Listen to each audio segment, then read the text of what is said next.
പരസ്യമായി പറയേണ്ടതില്ല എന്ന് വിശ്വസിച്ചിരുന്ന ചില രഹസ്യങ്ങളുടെ പരസ്യ പ്രഖ്യാപനം ഇവിടെ നടക്കുകയാണ്.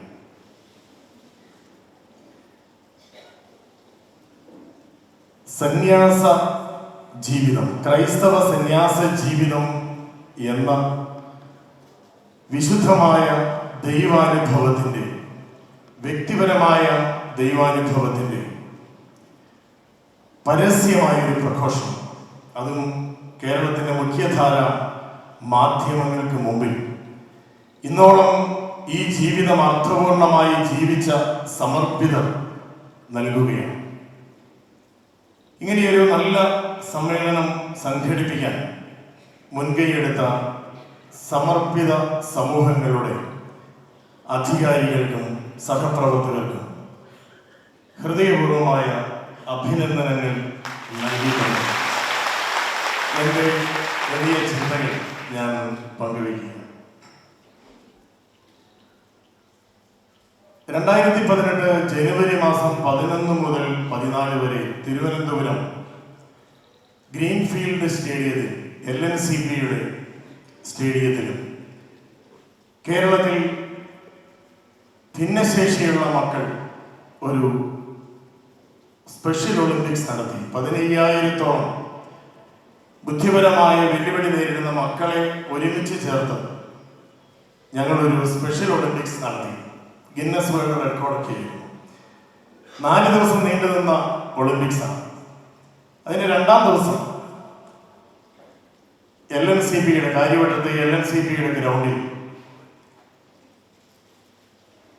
നിരവധി വേദികളിലായി ഭിന്നശേഷിയുള്ള കുഞ്ഞുമക്കളുടെ കായിക മത്സരങ്ങൾ നടക്കുന്ന ഗ്രൗണ്ടിലൂടെ വിവിധ മത്സര വേദികളിലേക്ക് വ്യക്തിപരമായി ഇതിൻ്റെ സ്പെഷ്യൽ ഒളിമ്പിക്സിന്റെ ഡയറക്ടർ എന്നുള്ള നിലയിൽ ഞാൻ യാത്ര ചെയ്യും. അപ്പൊ എനിക്ക് വളരെ അടുത്ത് പരിചയമുള്ള ഒരു കന്യാസ്ത്രീ എതിരെ ഓടി വരികയാണ്. അപ്പൊ വേഗത്തിൽ ഓടി വരികയാണ്. ഞാൻ സിസ്റ്ററോട് ചോദിച്ചു, എന്താ സിസ്റ്റർ, എവിടെയെങ്കിലും എന്തെങ്കിലും പ്രശ്നങ്ങളുണ്ടോ? 15,000-ഓളം ബുദ്ധിപരമായ വെല്ലുവിളി നേരിടുന്ന മക്കൾ 4 ദിവസം ഒരുമിച്ച് താമസിക്കുകയാണ്. 6,000-ഓളം നാനാജാതി മതസ്ഥരായ സ്പെഷ്യൽ എഡ്യൂക്കേറ്റേഴ്സ്, എൻ്റെ സ്പെഷ്യൽ ഒളിമ്പിക്സിന്റെയും സ്പെഷ്യൽ സ്കൂൾ അസോസിയേഷന്റെയും ഒക്കെ സഹപ്രവർത്തകർ, ബഹുമാനപ്പെട്ട റോയി വടക്കേലച്ഛന്റെയും സുശീൽ ടീച്ചറിന്റെയും ജയനാരായണന്റെയും ബ്രഹ്മനായകന്റെയും ഒക്കെ നേതൃത്വത്തിൽ ഞങ്ങൾ ഒരുമിച്ച് നടത്തുകയാണ്, പരിപാടി നടക്കുകയാണ്. അപ്പൊ എന്തെങ്കിലും പ്രശ്നങ്ങളുണ്ടെങ്കിൽ പരിഹരിക്കണം. അതിനുവേണ്ടിയാണ് ഞാൻ ചോദിച്ചത്. ഈ സാധാരണഗതിയിൽ കാണുമ്പോൾ ഓടി വന്ന് അഭിവാദ്യം അർപ്പിക്കുന്ന ഈ സിസ്റ്റർ എന്നെ കണ്ടുകൊണ്ട് തിരിച്ച് ഓടിപ്പോവുകയാണ്. അപ്പൊ ഞാൻ കൈകൊട്ടി വിളിച്ചു. സിസ്റ്ററിനോട് പറഞ്ഞു, എന്ത് പറ്റി, എങ്ങോട്ടാണ് ഓടുന്നത്? അപ്പൊ സിസ്റ്റർ പറഞ്ഞു, ഫാദർ ഇപ്പം എൻ്റെ അടുത്തേക്ക് വരണ്ട. ഞാൻ പറഞ്ഞു, ഇറ്റ്സ് ഓക്കേ, എന്തെങ്കിലും എവിടെയെങ്കിലും പ്രശ്നങ്ങളുണ്ടെങ്കിൽ പറഞ്ഞാൽ മതി. എങ്ങോട്ടാണ്, എന്തെങ്കിലും അത്യാവശ്യമുണ്ടോ? ഞാൻ അടുത്തോട്ട് ചെല്ലുമ്പോഴേക്കും സിസ്റ്റർ ഇങ്ങനെ അവരുടെ തിരുവസ്ത്രം ഇങ്ങനെ ചേർത്ത് പിടിക്കുകയാണ്. ഞാൻ അടുത്തോട്ട് ചെന്നു. ഈ സിസ്റ്റർ ഒറ്റ കരച്ചിലാണ്. വരരുതെന്ന് പറഞ്ഞില്ല, എൻ്റെ അടുത്തേക്ക് വരരുതെന്ന് ഞാൻ ഫാദറിനോട് പറഞ്ഞില്ലേ.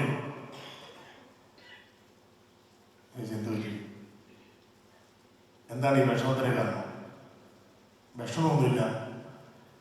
വീൽ ചെയർ റേസിന് വേണ്ടി, ശരീര ചലനം നഷ്ടപ്പെട്ട കുഞ്ഞുങ്ങൾക്ക് വേണ്ടി, ഞങ്ങൾ കൈകൊണ്ട് മാത്രം ചലനമുള്ള കുഞ്ഞുങ്ങൾക്ക് വേണ്ടി ഞങ്ങൾ സംഘടിപ്പിച്ചിട്ടുള്ള വീൽ ചെയർ മത്സരത്തിന് വേണ്ടി 34 വയസ്സുള്ള എൻ്റെ മകനെ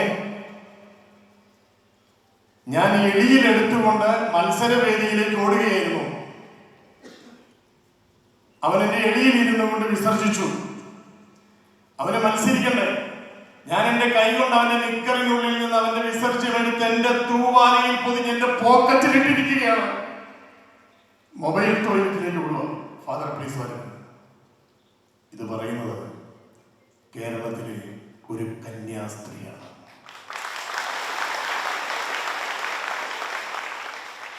സ്വന്തം ഗർഭപാത്രത്തിൽ ഉരുവാകാത്ത, ആരുടെയോ ഗർഭപാത്രത്തിൽ ഉരുവായ, മനുഷ്യക്കോലത്തിൽ ഈ മണ്ണിൽ ജനിക്കാൻ മാത്രം വരം ലഭിച്ച ഒരു കുഞ്ഞിന്റെ ജീവിതം ശുദ്ധിയോടുകൂടി സംരക്ഷിക്കാനും ആ കുഞ്ഞിന്റെ വ്യക്തിത്വത്തെ ആദരിക്കാൻ ആ ശിശുവിന്റെ ശിരസിൽ ഒരു മെഡല് ചാർത്താനും വേണ്ടി ഈ അമ്മ നടത്തിയ ഒരു ആത്മത്യാഗമാണ്. അപ്പൊ ഞാൻ പറഞ്ഞു, ഇങ്ങോട്ട് തന്നേക്ക്, ഞാൻ കൊണ്ടുപോയിക്കോളാം, സിസ്റ്റർ മത്സരവേദിയിലേക്ക് വരൂ.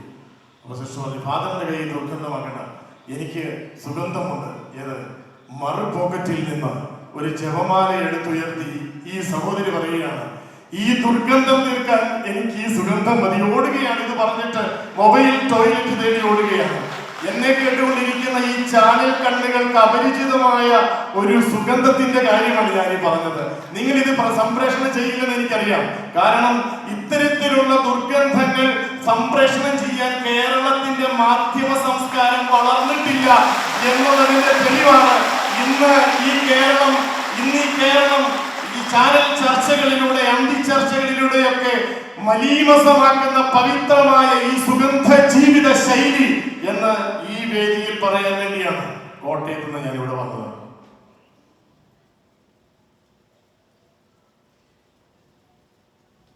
ഒരു പോക്കറ്റിൽ സുഗന്ധവും മറു പോക്കറ്റിൽ ദുർഗന്ധവും. അതാണ് അല്ലേ അമ്മമാരെ? അതല്ലേ ഈ സന്യാസ ജീവിതം?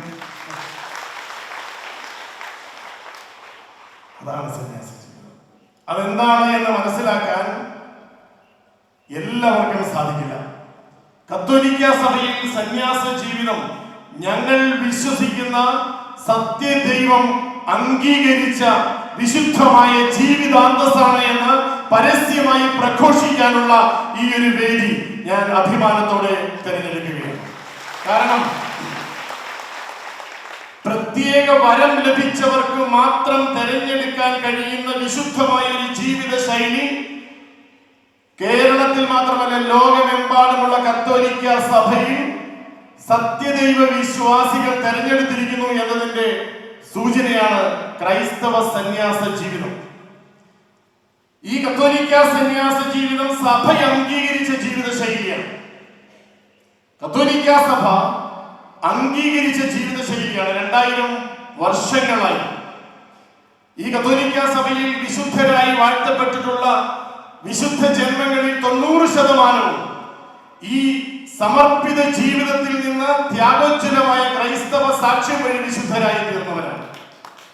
അതുകൊണ്ട് തന്നെ സഭ അംഗീകരിച്ച ഒരു വിശ്വാസ ജീവിതമാണ്.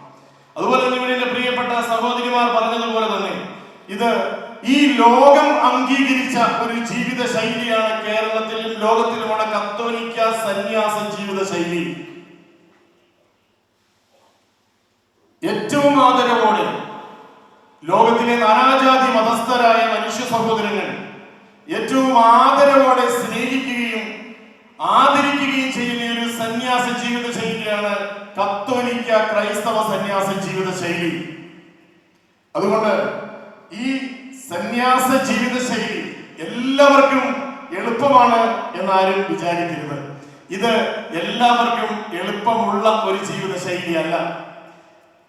1310 ലക്ഷം 131 കോടി കത്തോലിക്ക വിശ്വാസികൾ ഇന്ന് കേരളത്തിലുണ്ട് എന്നാണ് ഗൂഗിൾ കണക്ക് പ്രകാരം മനസ്സിലാക്കുന്നത്. ലോകത്തിലുണ്ട് എന്നാണ് ഗൂഗിൾ കണക്ക് പ്രകാരം മനസ്സിലാക്കുന്നത്. ഈ 1310 ലക്ഷം കത്തോലിക്ക വിശ്വാസികളിൽ നിന്ന് ഈ വർത്തമാനകാലത്തിൽ പൗരോഹിത്യ ജീവിതത്തിലേക്ക് വിളിക്കപ്പെട്ടിരിക്കുന്നത് 4,15,000 പുരുഷന്മാർ മാത്രമാണ് എന്ന് മനസ്സിലാക്കുമ്പോൾ ഈ പൗരോഹിത്യ ജീവിതം എന്ന് പറയുന്നത് ഒരു സാധാരണ ജീവിത ശൈലിയല്ല എന്ന് വ്യക്തമാണ്. ഈ 1310 ലക്ഷം ക്രൈസ്തവ കത്തോലിക്ക വിശ്വാസികളിൽ നിന്ന് സന്യാസിനി ജീവിതത്തിലേക്ക് തിരഞ്ഞെടുക്കപ്പെട്ടിരിക്കുന്നത് 11,41,000 സമർപ്പിതർ മാത്രമാണ് എന്ന് മനസ്സിലാക്കുമ്പോൾ ഈ സമർപ്പണ ജീവിതം എന്ന് പറയുന്നത് എല്ലാവർക്കും ഒരുപോലെ ആശ്ലേഷിക്കാൻ സാധിക്കാത്ത ഒരു ജീവിത ശൈലിയാണ് എന്ന് വ്യക്തമാണ്. നമുക്കറിയാം പല മതവിഭാഗങ്ങളിലും സന്യാസമുണ്ട്. പവിത്രമായി സൂക്ഷിക്കുന്ന സന്യാസ ജീവിത ശൈലിയുണ്ട്. ഈ സന്യാസ ജീവിത ശൈലി സ്വീകരിച്ചിരിക്കുന്ന എല്ലാ മതവിഭാഗങ്ങളും ഈ സമർപ്പണ ജീവിതം നയിക്കുവാൻ വളരെയേറെ ക്ലേശിക്കുന്നുമുണ്ട്. ഇത് ക്ലേശങ്ങളൊന്നുമില്ലാത്ത ഒരു ജീവിത ശൈലിയല്ല. ഈ ഒരു ജീവിത ശൈലി ത്യാഗോജ്വലമായ ജീവിത സമർപ്പണത്തിന്റെ സാക്ഷ്യം ആവശ്യപ്പെടുന്ന ഒരു ജീവിത ശൈലിയാണ്. അതുകൊണ്ട് തന്നെ ഈ ക്രൈസ്തവ സന്യാസ ജീവിതത്തെ ഞാൻ ന്യൂനപട്ടികയുടെ ആധ്യാത്മികത എന്ന് വിളിക്കാനാണ് ആഗ്രഹിക്കുന്നത്. ഇവിടെ ഇരിക്കുന്ന എന്റെ പ്രിയപ്പെട്ടവരെല്ലാവരും കണക്ക് പഠിച്ചിട്ടുള്ളവരാണ്. ഏത് പട്ടികയായിരുന്നു ചെറുപ്പത്തിൽ ഏറ്റവും ഇഷ്ടം എന്ന് ചോദിച്ചു കഴിഞ്ഞാൽ നമ്മളെല്ലാവരും ഏറ്റവും എളുപ്പം ഇഷ്ടപ്പെട്ട പട്ടിക എന്ന് പറയുന്ന അധിക പട്ടികയാണ്, അല്ലെ? 2 2 4 4 4 8 അല്ലെങ്കിൽ ഗുണന പട്ടികയാണ്. അക്കങ്ങളിൽ നിന്ന് അക്കപ്പെരുക്കങ്ങളിലേക്ക് യാത്ര ചെയ്യുന്ന സംഖ്യകളുടെ കണക്കെടുപ്പ് ഇന്ന് വർത്തമാന ലോകത്തിന്റെ കണക്ക് ബുക്കുകളിൽ, കാൽക്കുലേറ്ററുകളിൽ, ഗുണന ചിഹ്നങ്ങളിൽ മാത്രം വിരലമർത്തി കളിക്കുന്ന ഒരു കളിയാണ്. അതാണ് ലോകത്തിന് പരിചയം. എന്നാൽ ക്രൈസ്തവ സന്യാസ ജീവിതം എന്ന് പറയുന്നത് അക്കങ്ങളിൽ നിന്ന് പൂജ്യത്തിലേക്ക് യാത്ര ചെയ്യുന്ന ന്യൂനപട്ടികയുടെ ഒരു ആധ്യാത്മികതയാണ്. ഇത് പൂജ്യത്തിലേക്ക് യാത്ര ചെയ്യുകയാണ്. അങ്ങനെ യാത്ര ചെയ്യാൻ ഞങ്ങളെ പഠിപ്പിച്ചത് ഈ പൂജ്യമായി കിടക്കുന്ന ക്രിസ്തുനാഥനാണ്. ഈ വിരൂപനായ ദൈവത്തെ ജീവിതം കൊണ്ട് ആരാധിക്കാൻ വേണ്ടി, ജീവിതത്തിന്റെ ലോകത്തിന്റെ വൈരൂപ്യങ്ങളെ ഏറ്റുവാങ്ങാൻ ഞാൻ തയ്യാറാണ് എന്ന് പറഞ്ഞുകൊണ്ട് എല്ലാ സമ്പൽ സമൃദ്ധിയുടെയും ആകത്തുകയിൽ നിന്ന് ഇല്ലായ്മയുടെ ശൂന്യതയിലേക്ക് ഇറങ്ങി വരുന്ന ശൂന്യവൽക്കരണത്തിന്റെ എഞ്ചുവടിയിലെ ന്യൂനപട്ടികയുടെ ആധ്യാത്മികത മനസ്സിലാക്കാൻ ലോകത്തിലെല്ലാവർക്കും കഴിയണമെന്നില്ല. അതിന് വരം ലഭിച്ചവർക്ക് മാത്രമേ കഴിയുകയുള്ളൂ. അത് കഴിയാത്തവരെ പരിഹസിക്കുകയോ അതിന് പറ്റാത്തവരെ ആക്ഷേപിക്കുകയോ ചെയ്യാനല്ല. അതിനുവേണ്ടി ജീവിതത്തിൽ വരം ലഭിച്ചവർക്ക് ഇവിടെ സമർപ്പണ ജീവിതം നയിക്കുവാനുള്ള ചങ്കൂറ്റമുണ്ട്, ആർജവമുണ്ട്, വിശ്വാസ ധൈര്യമുണ്ട്. അത് പരസ്യമായി പ്രഘോഷിക്കാനുള്ള സമൂഹമായ ധീരത ഇവിടെയുണ്ട് എന്ന് പറയാൻ വേണ്ടിയാണ് ഇത് പറഞ്ഞത്.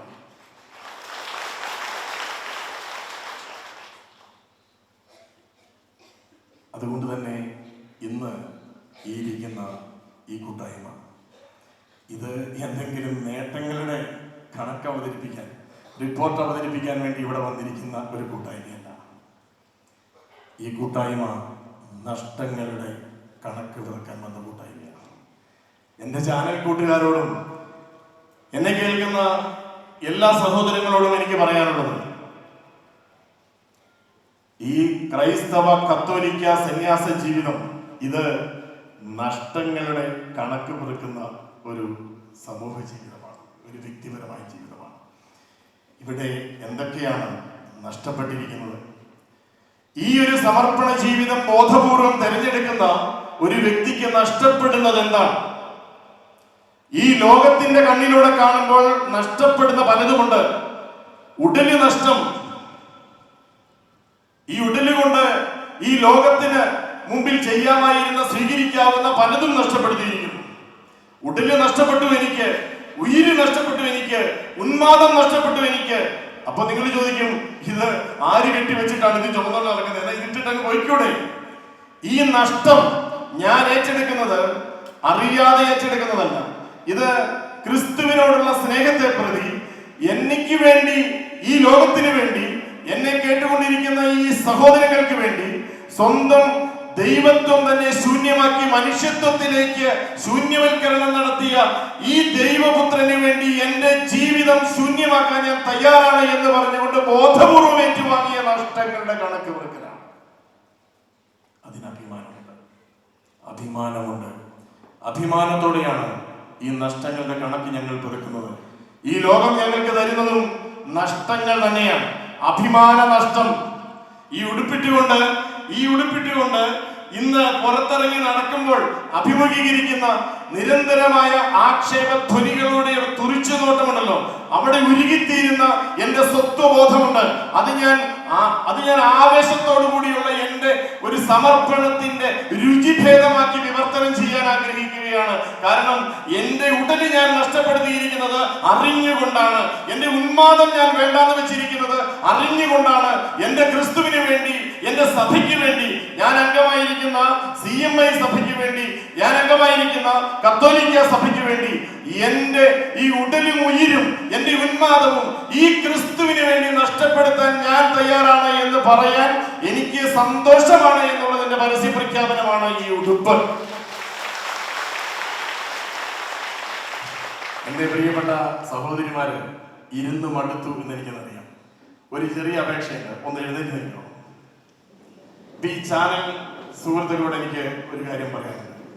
ഈ എഴുന്നേറ്റ് നിൽക്കുന്ന ഈ ഉടുപ്പുകളെ നിങ്ങളൊന്ന് നോക്കണം. ചാനൽ കൊണ്ട് നോക്കിയല്ല, ക്യാമറ കണ്ണിലൂടെ നോക്കിയില്ലെങ്കിൽ കുഴപ്പമില്ല, നിങ്ങളൊന്ന് തിരിഞ്ഞു നോക്കിയാൽ മതി.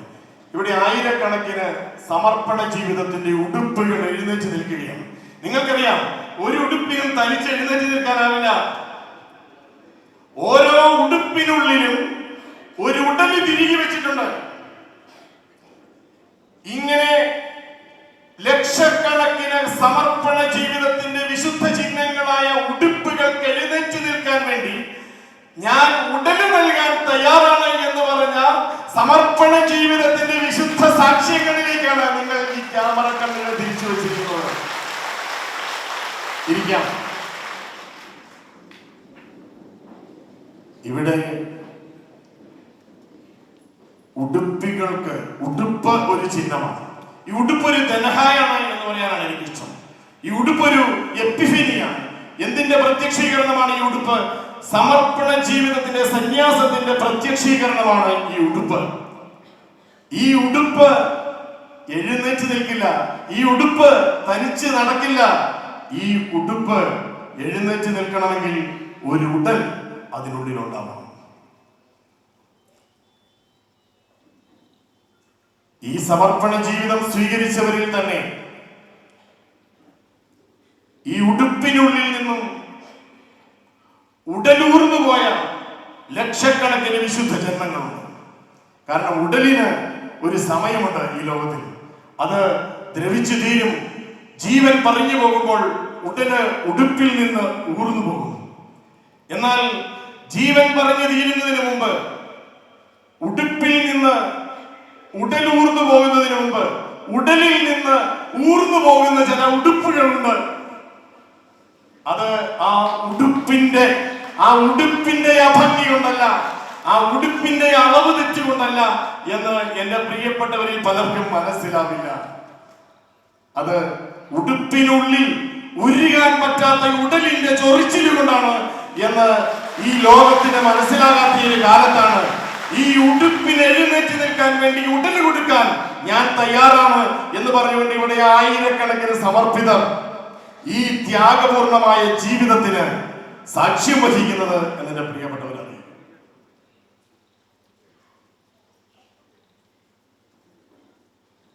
വിശുദ്ധ ബൈബിളിൽ അപ്പോസ്തലന്മാരുടെ പ്രവർത്തനങ്ങളിൽ 5-ാമത്തെ അധ്യായത്തിൽ 1 മുതലുള്ള വചനങ്ങളിൽ ഒരു പ്രത്യേകമായ ഒരു മനോഭാവത്തെ പറ്റി പറയും. 2 വ്യക്തികളെ നമ്മൾ അവിടെ കാണുക. എന്താണ്, ഏതൊക്കെയാണ് ആ വ്യക്തികൾ? ഇവിടെ എന്നെ കേൾക്കുന്ന പലർക്കും അറിയാം. ഒരു അനനിയാസും ഒരു സഫീറയും. എന്താണ് അവരുടെ പ്രത്യേകത? ആദിമ ക്രൈസ്തവ സമൂഹത്തിൽ വിശുദ്ധ പത്രോസിന്റെ നേതൃത്വത്തിൽ പരിശുദ്ധാത്മാവിന്റെ ആഗമനം സംഭവിച്ച പന്തക്കോസ്താ തിരുനാളിന് ശേഷം വിശുദ്ധ പത്രോസിന്റെ നേതൃത്വത്തിൽ ക്രൈസ്തവ സമൂഹം, ക്രിസ്ത്യാനികൾ എന്ന പേരിൽ ഒരുമിച്ച് ചേരുകയാണ്. അപ്പോൾ അവരെന്താണ് ചെയ്യുന്നത്? അവർ ആ സമൂഹത്തിലേക്ക് തങ്ങളുടെ സമ്പാദ്യങ്ങൾ മുഴുവൻ കൊണ്ടുവന്ന് സമർപ്പിക്കുകയാണ്. തങ്ങളുടെ വസ്തുവകകൾ വിറ്റ് മുഴുവൻ കൊണ്ടുവന്ന് സമർപ്പിക്കുകയാണ്. അങ്ങനെ സമർപ്പിച്ചവരുടെ മുഴുവൻ സ്വത്തുക്കളും സഭയ്ക്ക്, കൂട്ടായ്മയ്ക്ക് വേണ്ടി പരസ്യമായിട്ട് സമർപ്പിച്ച് അതിൽ പൊതുവായ നന്മ സ്വീകരിച്ച് ജീവിക്കുന്ന ഒരു കൂട്ടായ്മയായിട്ടാണ് ക്രൈസ്തവ സമൂഹം ജീവിതം ആരംഭിക്കുന്നത്. അത് തന്നെയാവാം ഒരുപക്ഷെ കത്തോലിക്ക സന്യാസ ജീവിതത്തിന്റെ ആദ്യത്തെ മുഖഭാഷ എന്ന് ഞാൻ വിചാരിക്കുകയാണ്. എന്നാൽ പരിശുദ്ധാത്മാവ് പ്രത്യക്ഷപ്പെട്ടിട്ട് അതിന്റെ ആ തീച്ചൂട് മാറുന്നതിന് തൊട്ട് അതിന് മുമ്പ് തന്നെ ഒരു സംഭവം അവിടെ നടക്കുന്നുണ്ട്. എന്റെ ചാനൽ കൂട്ടുകാർക്ക് അത് അറിയത്തില്ല. എന്താണെന്നറിയോ? 2 ചങ്ങാതിമാർ അവർ നോക്കിയപ്പോ എല്ലാവരും ഇങ്ങനെ സ്വന്തം സ്വത്തൊക്കെ വിറ്റ് ഇങ്ങനെ എല്ലാം സമർപ്പിക്കുക. അങ്ങനെയുള്ളവർക്ക് വലിയ അനുഗ്രഹങ്ങൾ ലഭിക്കുന്നു. അങ്ങനെയാണെങ്കിൽ നമുക്കും ഈ സ്വത്തങ്ങ് വിറ്റേക്കാം എന്ന് അനനിയാസും ഭാര്യ സഫീറയും കൂടി തീരുമാനിക്കുകയാണ്. അപ്പൊ അവര് സ്വത്തൊക്കെ വിറ്റു. എന്നിട്ട് ക്രൈസ്തവ കൂട്ടായ്മയ്ക്ക്, ക്രിസ്ത്യാനി കൂട്ടായ്മയ്ക്ക്, പത്രോസ് ശ്ലീഹായ്ക്ക് കൊടുക്കാൻ തീരുമാനിച്ചു. അപ്പൊ അങ്ങനെ കൊടുക്കാൻ കൊണ്ടുപോകുന്നതിന് തൊട്ട് മുമ്പ് സഫീറായിക്ക് ഒരു തോന്നൽ, മുഴുവനും കൊടുക്കണ്ട, കുറച്ച് ഇന്ന് മാറ്റിയേക്കാം. അങ്ങനെ കുറച്ച് അവർക്ക് വേണ്ടി മാത്രം മാറ്റി വെച്ചിട്ട് അവര് ഈ സ്വത്തുമായി പത്രോസ് ശ്ലീഹായുടെ മുമ്പിൽ എത്തുകയാണ്. എന്താണ് സംഭവിക്കുന്നത് എന്ന് എന്നെ കേട്ടുകൊണ്ടിരിക്കുന്നവർക്കറിയാം. പത്രോസ് ശ്ലീഹ ചോദിക്കുന്ന ഒരു ചോദ്യമുണ്ട്. അനനിയാസേ, നിന്റെ സ്വത്ത് നിന്റേതായിരുന്നില്ലേ? അത് വിൽക്കാൻ നിന്നോട് ആര് പറഞ്ഞു? അത് വിറ്റിട്ട് ഇവിടെ കൊണ്ടുവന്ന് സമർപ്പിക്കാൻ നിന്നോട് ആരെങ്കിലും പറഞ്ഞോ? ആരും പറഞ്ഞില്ലല്ലോ. അത് വിറ്റിട്ട് മുഴുവനും സമർപ്പിച്ചു എന്ന് എല്ലാവരുടെയും മുമ്പിൽ വിളിച്ചു പറഞ്ഞിട്ട് കുറച്ചെടുത്ത് വാരിപ്പൊത്തി വെച്ച് നിനക്ക് വേണ്ടി മാത്രം കാത്തു സൂക്ഷിക്കുന്ന ഈ പരിപാടി പരിശുദ്ധാത്മാവിന് നിന്നെ വിശ്വാസം നൽകി അനുഗ്രഹിച്ച സത്യദൈവത്തിനുള്ള നിന്ദനമാണ് എന്ന് നീ തിരിച്ചറിയുന്നതിന് മുമ്പ് നിന്റെ ആത്മാവ് ഉടലിൽ നിന്ന് പറഞ്ഞു പോയി അനനിയാസേ എന്ന് പറയുകയാണ്.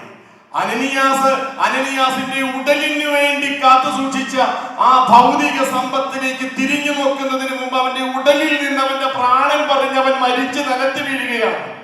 അനനിയാസിന്റെ ശവശരീരം ചുമന്നുകൊണ്ടു പോകുന്നവരുടെ കാലൊച്ചകൾ കാതുകളിൽ നിന്ന് മായുന്നതിന് മുമ്പ് സഫീറാമ്മ അവിടെ കയറി വരികയാണ്.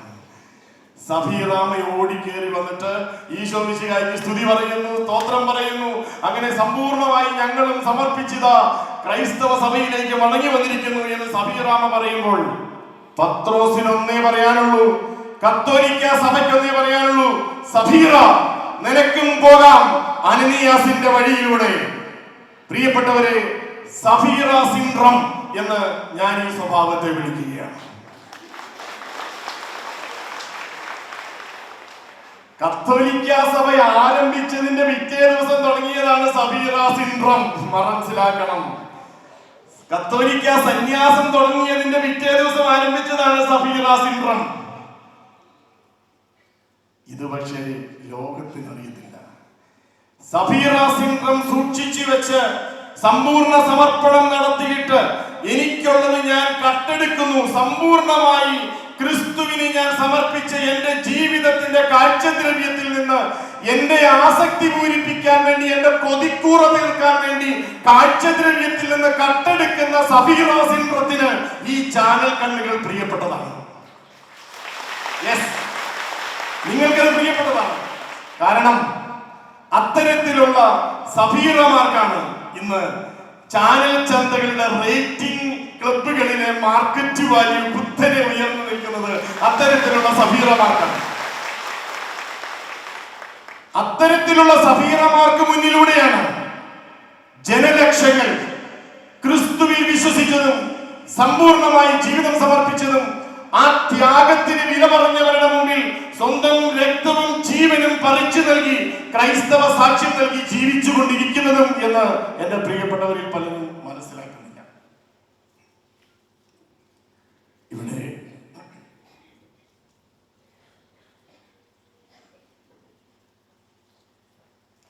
ഇവിടെ ഇന്ന് സംഭവിക്കുന്നതിനെ പറ്റി നമുക്കെല്ലാവർക്കും അറിവുള്ളതാണ്. വിശ്വാസത്തിന്റെ പേരിൽ ഏറ്റെടുത്തിയ ഒരു ജീവിത ശൈലിയെ പറ്റി ഇന്ന് ഇവിടെ എന്റെ പ്രിയപ്പെട്ട സഹോദരിമാർ പങ്കുവച്ചതുപോലെ ചിലർ ചിന്തിക്കുമ്പോ ഈ കാലത്തിന് യോജിച്ചതല്ല എന്ന് തിരിച്ചറിയുന്നു ചിലർ. അതുകൊണ്ട് വിശ്വാസത്തിന്റെ പേരിൽ ഏറ്റെടുത്ത ഒരു ജീവിത ശൈലിക്ക് ഈ കാലത്തിന്റെ വക്താക്കൾ നിയമാവലി ഉണ്ടാക്കുകയാണ്. അതുകൊണ്ട് ഇനി ജനറാളന്മാരൊന്നും അടുത്ത ചാപ്റ്ററിൽ പോകുമ്പോൾ നിയമാവലി അന്വേഷിച്ച് നിങ്ങളിലെ പണ്ഡിതരെയും വിശുദ്ധരെയും ഒന്നും വിളിക്കരുത്. ഇനി നിങ്ങൾ കത്തോലിക്ക സഭയ്ക്ക് സന്യാസ ജീവിതത്തിന് നിയമാവലി എഴുതാൻ വേണ്ടി നമ്മുടെ ചാനൽ തമ്പുരാക്കന്മാരെ വിളിച്ചാൽ മതി. അവരാണ് കേരളത്തിൽ ഇനി കത്തോലിക്ക സഭയ്ക്ക് നിയമാവലി ഉണ്ടാക്കുന്നത്.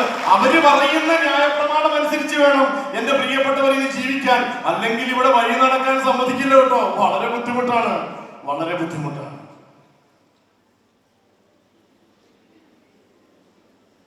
എനിക്കൊരു ചോദ്യമുണ്ട്. എന്നെ കേട്ടുകൊണ്ടിരിക്കുന്ന എന്റെ വിശ്വാസി സഹോദരങ്ങളോടും കേരളത്തിന്റെ പൊതുസമൂഹത്തോടും കേരളത്തിന്റെ പൊതുസമൂഹത്തിന്റെ മുമ്പിൽ വർത്തമാന വാർത്തകൾ കൃത്യമായി അവതരിപ്പിക്കുന്ന കുലീനരായ ഈ മാധ്യമ പ്രഭുക്കളോടും എനിക്ക് ഒരു ചോദ്യമുണ്ട്. ഇവിടെ സഭീറമാർക്ക് വേണ്ടി നിങ്ങൾ വില പറഞ്ഞെടുത്ത അന്തിച്ചർച്ചകളിലെ മണിക്കൂറുകളുണ്ട്. മണിക്കൂറുകൾ ഒന്നും രണ്ടും പേരുടെ ജീവിതത്തിലെ അതൃപ്തികളെ ആഘോഷിക്കാൻ വേണ്ടി പവിത്രമായി ജീവിതചര്യ നയിക്കുന്ന കേരളത്തിലെ കത്തോലിക്ക സഭയുടെ മുഖമടച്ച് നിങ്ങൾ ഈ ആക്ഷേപം പറ്റിച്ചു വെക്കാൻ വേണ്ടി, ഒട്ടിച്ചു വെക്കാൻ വേണ്ടി നിങ്ങൾ ചാനൽ ചന്തകളിൽ, ചാനൽ ചർച്ചകളിൽ മണിക്കൂറുകൾ നിങ്ങൾ മാറ്റിവെച്ചു.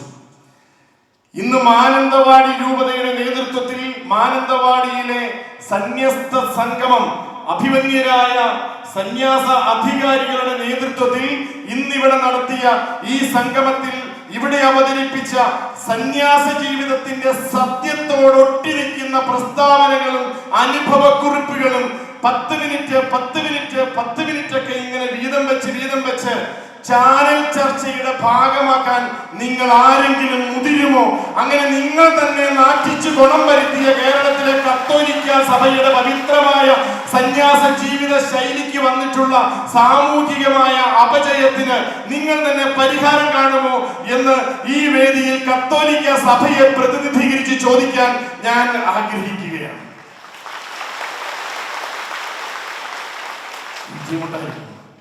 ബുദ്ധിമുട്ടായിരിക്കും. കാരണം നിഷേധാത്മകമായ മൂല്യങ്ങൾക്ക് നിങ്ങൾ തന്നെ ഇന്ന് കേരളത്തിൽ വാർത്താ പ്രാധാന്യം വളരെയേറെ കൊടുത്തു കഴിഞ്ഞു. സത്യസന്ധമായ മനുഷ്യോചിതമായ മൂല്യങ്ങൾക്ക് ഇന്ന് നിലനിൽപ്പില്ലാതെയാക്കിയത് ഈ കേരളത്തിലെ മാധ്യമങ്ങൾ മാത്രമാണ് എന്ന് ഞാൻ പറയുന്നില്ല. പക്ഷേ അതിനൊരു നിർണായക പങ്ക് മാധ്യമങ്ങൾക്കുണ്ട്.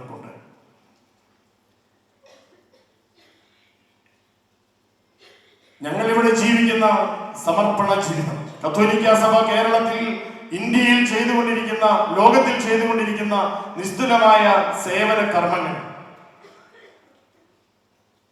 ലക്ഷക്കണക്കിന് വിദ്യാർത്ഥികൾ ജാതിമത വ്യത്യാസമില്ലാതെ സ്വന്തം വിശ്വാസത്തെയും ദേശബോധത്തെയും ഉള്ളിൽ ഉണർത്തിക്കൊണ്ട് കത്തോലിക്ക സഭയുടെ ഇന്ത്യയിലെ 14,442 വിദ്യാലയങ്ങളിൽ പ്രതിദിനം പഠിച്ചിറങ്ങി രാഷ്ട്രനിർമ്മിതിയിൽ പങ്കുചേരുന്നുണ്ട് എന്ന് എന്റെ പ്രിയപ്പെട്ടവർ ലോകത്തോട് പറയണം. കത്തോലിക്ക സഭയുടെ ഒരു സ്ഥാപനത്തിലും പഠിക്കുന്ന ഒരു വിദ്യാർത്ഥിക്കും അവരവരുടെ മതബോധത്തെ പറ്റിയോ രാഷ്ട്രീയ ബോധത്തെ പറ്റിയോ ആന്തരിക മുറിവേറ്റുകൊണ്ട് ഒരു ദിവസം പോലും വിദ്യാലയം വിട്ടിറങ്ങേണ്ട അവസ്ഥ വരുന്നില്ല. കാരണം ഭാരതത്തിന്റെ ഭരണഘടന അനുസരിച്ച് ജീവിക്കാൻ ഭാരതത്തിലെ ലക്ഷക്കണക്കിന് ജനങ്ങളെ വിദ്യ നൽകി പ്രചോദിപ്പിക്കുന്ന ഉത്കൃഷ്ടമായ വിദ്യാദാന ശുശ്രൂഷ നിർവഹിക്കുകയാണ് കേരളത്തിൽ കത്തോലിക്ക സഭ, ഇന്ത്യയിൽ കത്തോലിക്ക സഭ. അതിന് ഏറ്റവും കൂടുതൽ നേതൃത്വം കൊടുക്കുന്നവരാണ് ഈ ഇരിക്കുന്ന എന്റെ പ്രിയപ്പെട്ട സമർപ്പിതർ, സന്യസ്തർ. നിങ്ങൾ പോകണം, ഈ ചാനൽ ക്യാമറകൾ കൊണ്ട് ഈ സന്യസ്തർ പഠിപ്പിക്കുന്ന വിദ്യാലയങ്ങളിലേക്ക് പോകണം. അവിടെ ആരാണ് മുറിവേൽക്കുന്നത് എന്ന് നിങ്ങൾ അന്വേഷിക്കണം.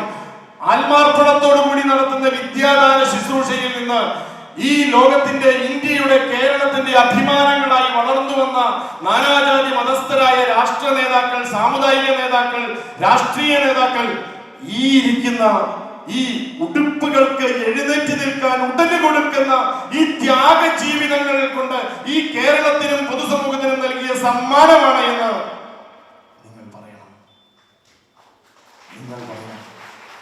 1864 ആദ്യമായി അന്ന് കത്തോലിക്ക സഭയ്ക്ക് കേരളത്തിൽ ഉണ്ടായിരുന്ന 169 ഇടവക ദേവാലയങ്ങളിൽ ആ ദേവാലയങ്ങളുടെ മുറ്റത്ത് പള്ളിയോടൊപ്പം പള്ളിക്കൂടം നിർമ്മിച്ചേ പറ്റൂ എന്ന് കൽപ്പന പുറപ്പെടുവിച്ചു വിശുദ്ധ ചാവറ പിതാവ് ബെർണദീനോസ് പെച്ചിനെല്ലി മെത്രാപ്പൊലീത്തയുടെ അനുഗ്രഹ ആശീർവാദങ്ങളോടുകൂടി വിശുദ്ധ ചാവറ പിതാവ് അന്ന് പ്രഖ്യാപിച്ച പള്ളിക്കൊരു പള്ളിക്കൂടം പദ്ധതിയിലൂടെ കേരളത്തിൽ നാനാജാതി മതസ്ഥരായ മക്കൾ ഒരു ബെഞ്ചിൽ അടുത്തിരുന്ന് പൊതുസമൂഹ നിർമ്മിതിക്ക് സാധ്യമായത് ഈ കത്തോലിക്ക സഭയുടെ വിദ്യാദാന ശുശ്രൂഷയുടെ വിശുദ്ധമായ പാരമ്പര്യത്തിന്റെ ആദ്യത്തെ അടിക്കലിലാണ് എന്നെന്റെ പ്രിയപ്പെട്ടവരിൽ പലർക്കും അറിയില്ല. പറയാൻ ഒത്തിരിയുണ്ട്. പക്ഷേ സത്യം പറഞ്ഞാൽ, നന്മ പറഞ്ഞാൽ അത് പങ്കുവയ്ക്കാൻ ഇവിടെ ആർക്കും മനസ്സില്ല. ആരെങ്കിലും ഒരാൾക്ക് വ്യതിചലിച്ചാൽ അവരെ കുറ്റപ്പെടുത്തുകയോ പരിഹസിക്കുകയോ അല്ല, അവരുടെ പിന്നാലെ പാഞ്ഞു പോകാൻ ചാനൽ കണ്ണുകൾക്ക് ഇന്ന് സമയമുണ്ട്. എന്നാൽ സത്യസന്ധമായി ജീവിതം നയിക്കുകയും പൊതുസമൂഹ നിർമ്മിതിയിൽ പങ്കുചേരുകയും സത്യസന്ധമായി സഭയുടെ മൂല്യങ്ങൾക്കനുസരിച്ച് ജീവിക്കുകയും സാമാന്യ സഹോദരങ്ങളെ അയൽക്കാരായി മുഴുവൻ അംഗീകരിക്കുകയും സ്വീകരിക്കുകയും നാനാജാതി മതസ്ഥർക്ക് സാഹോദര്യ ഭാവത്തോടു കൂടി ഇവിടെ ജീവിക്കാനുള്ള സാഹചര്യം ഒരുക്കുകയും ചെയ്യുന്ന ഒരു സമൂഹത്തെ അടച്ചാക്ഷേപിച്ചുകൊണ്ട് ഇവിടെ എന്റെ പ്രിയപ്പെട്ട സഹോദരിമാർ പറഞ്ഞതുപോലെ ഒത്തിരി കാലം ഈ അസത്യത്തിന് ഇനി ഇങ്ങനെ മുന്നോട്ട് പോകാനാവില്ല. ഇവിടെ കേരളത്തിൽ ഇതുവരെ മൗനം കൊണ്ട് പ്രതികരിച്ചിരുന്ന ഒരു സമൂഹം ഈ കേരളത്തിൽ ഇനി സംഭാഷണം കൊണ്ട് പ്രതികരിക്കാൻ പോവുകയാണ്, പ്രവൃത്തി കൊണ്ട് പ്രതികരിക്കാൻ പോവുകയാണ്. ഈ നന്മ ചെയ്യുന്നവർ ഇവിടെ ഒറ്റയല്ല എന്ന് എന്റെ ചുണക്കൂട്ടന്മാരായ KCYM പ്രവർത്തകരും AKCC പ്രവർത്തകരും ഇവിടെ വിളിച്ചു പറയുന്നത് ഞാൻ കേട്ടു. ഇത് കേരളത്തിന്റെ ഒരു പരിച്ഛേദമാണ്. ഈ കേരളം ഉണരുകയാണ്. ഇവിടെ ഇനി കത്തോലിക്ക സഭയുടെ വിശുദ്ധമായ ജീവിത ശൈലികളെ ആക്ഷേപിക്കാൻ ഇനി ആരെയും ഞങ്ങൾ അനുവദിക്കില്ല എന്ന് പരസ്യമായിട്ട് ഇവിടെ നിന്നുകൊണ്ട് പറയാൻ ഞാൻ ധൈര്യം കാണിക്കുകയാണ്. കാരണം ഇവിടെ ചിലരുടെ വിചാരം ചാനൽ റേറ്റിംഗിന് വേണ്ടി പ്രതികരിക്കുകയില്ലാത്ത ആരെയും അടച്ചാക്ഷേപിക്കാം എന്നുള്ളൊരു രീതിയിലാണ്. എനിക്ക് ആ സഹോദരന്മാരോട് സ്നേഹമുണ്ട്. എനിക്ക് ആ സഹോദരന്മാരോട് ഒന്ന് മാത്രമേ പറയാനുള്ളൂ. നമ്മൾ പണ്ട് സാറ്റ് കളിച്ചിരുന്നു അല്ലെ? ഇവിടെ ഇരിക്കുന്ന എല്ലാവരും സാറ്റ് കളിച്ചിരുന്നു. ഒളിച്ചേ കണ്ടാ ചൂണ്ട എന്നൊക്കെ പറഞ്ഞ സാറ്റ് കളി നമ്മൾ നടത്തിയിരുന്നു. സാറ്റ് കളി കളിച്ച് ഈ ഒളിച്ചുകളി നടത്തി നല്ല പരിചയമുള്ളവൻ ബാറ്റ് കളി നടത്തുന്ന ക്രിക്കറ്റിന് പോയി നിയമം എഴുതാൻ ചെന്ന് കഴിഞ്ഞാൽ എന്തായിരിക്കും സംഭവിക്കുക? അതുകൊണ്ട് മാതാവിന്റെ പേരിലോ ഭൂമിയുടെ പേരിലോ ഏത് മാധ്യമം നടത്തിയാലും എന്റെ പ്രിയപ്പെട്ടവർ മനസ്സിലാക്കണം, സാറ്റ് കളിക്കാരാ, ബാറ്റ് കളിക്കുന്നവർക്ക് നിയമം പറഞ്ഞു വരരുത് എന്ന് സ്നേഹപൂർവ്വം ഓർമ്മിപ്പിക്കുകയാണ് എന്റെ പ്രിയപ്പെട്ടവർ മനസ്സിലാക്കണം. കത്തോലിക്ക സഭ പവിത്രമായി ജീവിത ശൈലി മുന്നോട്ട് കൊണ്ടുപോകുന്ന സമഗ്രമായ വിശ്വാസ പദ്ധതിയുടെ ഒരു സമൂഹ ജീവിത ക്രമമാണ്. മനുഷ്യരാണ്, ബലഹീനരായ മനുഷ്യരാണ് ആ സഭയെ മുന്നോട്ട് നയിക്കുന്നതും ആ സഭയിൽ ജീവിക്കുന്നതും. കുറവുകളുണ്ട്, പോരായ്മകളുണ്ട്. എന്നാൽ വിശുദ്ധമായ വിശ്വാസ ചൈതന്യത്തിന് ചേർന്ന രീതിയിൽ ജീവിതത്തെ ക്രമപ്പെടുത്തിക്കൊണ്ട് കത്തോലിക്ക സഭയുടെ പരിശുദ്ധമായ ചരിത്രവും പാരമ്പര്യവും ദൈവവചനവും ക്രിസ്തുവിലുള്ള വിശ്വാസവും മുറുകെ പിടിച്ചുകൊണ്ട് ഇനിയും കത്തോലിക്ക സഭയിൽ വിശ്വാസികൾ ജീവിക്കും. കത്തോലിക്ക സഭ പാവനമായി വളർത്തിയെടുത്ത സന്യാസ പൈതൃക പാരമ്പര്യങ്ങൾ ഇനിയും ഇവിടെ തഴച്ചു വളരും. കാരണം ആണി അടികൊള്ളും തോറും ആഴ്ന്നിറങ്ങുകയാണ് എന്ന അനുഭവം ആദിമ കത്തോലിക്ക ക്രൈസ്തവ സമൂഹത്തിന്റെ വിശ്വാസത്തിന്റെ പേരിൽ ഏറ്റുവാങ്ങിയ പീഡനത്തിന്റെ പര്യായപദമായിരുന്നു എന്ന് ഞങ്ങൾക്കറിയാം, നിങ്ങൾക്കൊരു പക്ഷേ അറിയില്ല. അതുകൊണ്ട് എന്റെ പ്രിയപ്പെട്ടവരെ, ഇവിടെ ഒരുമിച്ച് കൂടിയ ഈ വിശ്വാസ കൂട്ടായ്മ, ഈ സമർപ്പണ കൂട്ടായ്മ ഒരു ശക്തിപ്പെടുത്തലാണ്, ഒരു പരസ്യ പ്രഘോഷണമാണ്. ഇത് ഈണം തെറ്റിയ പാട്ടുകൾക്ക് പല്ലവി പാടാനുള്ള ഒരു കൂട്ടായ്മയല്ല ഇത് ദൈവത്തിന്റെ തിരുഹിതത്തോട് നെഞ്ചു ചേർത്ത് വെച്ചുകൊണ്ട് ഹൃദയമന്ത്രങ്ങളെ പ്രാർത്ഥനയാക്കുന്നവർക്ക് വേണ്ടിയുള്ള സംഗീത കാഴ്ചയാണ്. ഇവിടെ നമ്മുടെ മൗനം ഇനി ഒരുമിച്ച് ചേർന്ന ഒരു ആരാധനയായി മാറും. ഇവിടെ ഈ എന്റെ പ്രിയപ്പെട്ടവർ ഈ ഉടുപ്പിനുള്ളിൽ ഉടല് നൽകിയതിന്റെ പേരിൽ ഏറ്റുവാങ്ങിയ മുഴുവൻ അപമാനങ്ങളും കത്തോലിക്ക സഭയ്ക്ക് ഈശോയുടെ വിശുദ്ധ മൂല്യങ്ങൾക്ക് ഈ നാട്ടിൽ തഴച്ചു വളരാനുള്ള വളക്കൂറുള്ള അനുഭവങ്ങളായി മാറുമെന്നുള്ളതിന് യാതൊരു സംശയവുമില്ല. ഇനിയും നമ്മൾ മുന്നോട്ട് പോകും, ഈശോയുടെ പേരിൽ മുന്നോട്ട് പോകും, ക്രിസ്തുവിന് വേണ്ടി ജീവിക്കും, ജീവിതം സമർപ്പിക്കും. കുതിച്ചു വരുന്നുണ്ട് 1000 വിശ്വാസികൾ, പുതിയ തലമുറയിലെ വിശ്വാസികൾ സകല പ്രതിസന്ധികളെയും തരണം ചെയ്യുവാനുള്ള ഉൾക്കരുത്ത് പാരമ്പര്യത്തിൽ നിന്ന്, വിശ്വാസത്തിൽ നിന്ന് ഏറ്റുവാങ്ങിക്കൊണ്ട് കുതിച്ചു വരുന്നുണ്ട്. ആ വരവിനെ ചെറുക്കാൻ ആർക്കും കഴിയില്ല. കാരണം ദൈവം കൂടെയുള്ളവർക്ക് ആരാണ് എതിര് നിൽക്കുക? ഷെഖൈന ടെലിവിഷന്റെ വാർത്തകളും പ്രോഗ്രാമുകളും യൂട്യൂബിൽ കാണുന്നതിനായി ഈ ചാനൽ സബ്സ്ക്രൈബ് ചെയ്യുക. നിങ്ങളുടെ മൊബൈലിൽ തത്സമയം നോട്ടിഫിക്കേഷൻ ലഭിക്കുന്നതിന് ബെൽ ബട്ടണിൽ വിരലമർത്തുക.